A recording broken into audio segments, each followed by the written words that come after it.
Já být v kůži svých klientů, tak si neumím představit, že by dneska někdo mohl svěřit svoje dobré jméno, svoji reputaci, značku komukoliv, kdo na sobě nepracuje a kdo se v PR branži nevzdělává.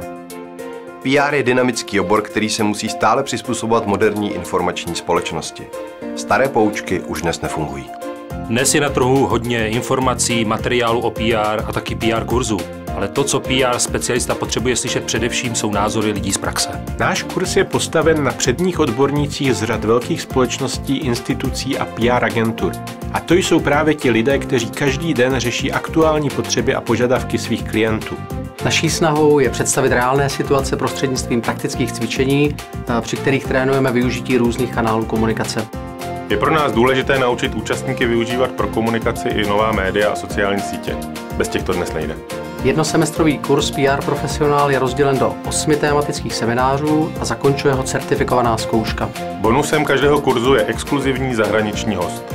Naším cílem je zvát špičkové odborníky na komunikaci, kteří představí zkušenosti z vyspělých trhů. Každodenní práce pro velké firmy je pro nás zdrojem aktuálních a praktických poznatků, o které se dělíme s účastníky kurzu.